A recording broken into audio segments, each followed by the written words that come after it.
तब केवट ऊंचे चढ़ी धाई, कहु भरत सन भुजा उठाई। नाथ देखी अहीं बिटप विशाला, पाकरि जम्बु रसाल तमाला। अर्थात तब केवट दौड़कर ऊंचे चढ़ गया और भुजा उठाकर भरत जी से कहने लगा, हे नाथ, ये जो पाकर जामुन, आम और तमाल के विशाल वृक्ष दिखाई देते हैं, जिन्ह तरु बरन मध्य बटु सोहा, मंजु विशाल देखी मनु मोहा।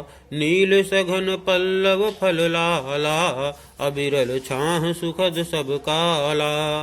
अर्थात जिन श्रेष्ठ वृक्षों के बीच में एक सुंदर विशाल बड़ का वृक्ष सुशोभित है, जिसको देखकर मन मोहित हो जाता है, उसके पत्ते नीले और सघन हैं और उसमें लाल फल लगे हैं, उसकी घनी छाया सब ऋतुओं में सुख देने वाली है। मानहु तिमिर अरुणमय राशि, बिरचि विधि संकेली सुषमासी। ए तरु सरित समीप गोसाई, रघुबर परन कुटी जहाँ छाई। अर्थात मानो ब्रह्मा जी ने परम शोभा को एकत्र करके अंधकार और लालिमामयी राजसी रच दी है। हे गोसाई, ये वृक्ष नदी के समीप है, जहाँ श्री राम की पर्णकुटी छाई है।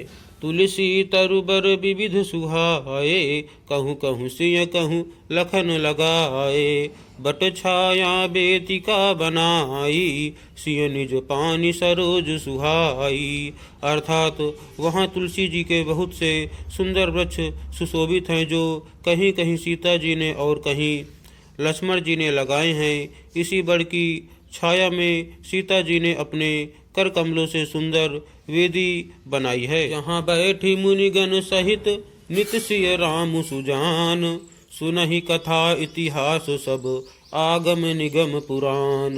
अर्थात जहाँ सुजान श्री सीताराम जी मुनियों के वृंद समेत बैठकर नित्य शास्त्र वेद और पुराणों के सब कथा इतिहास सुनते हैं। सखा बचन सुनि बिटप निहारी, उमगे भरत बिलोचन बारी।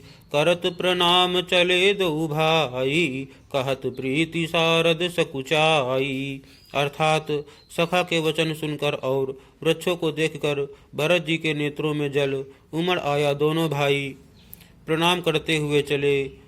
उनके प्रेम का वर्णन करने में सरस्वती जी भी सकुचाती हैं। हर सही निरखी राम पद अंका, मानहु पारसु पायउ रंका। रज सिर धरिहिय नयन निलावहि, रघुबर मिलन सरिस सुख पावहि।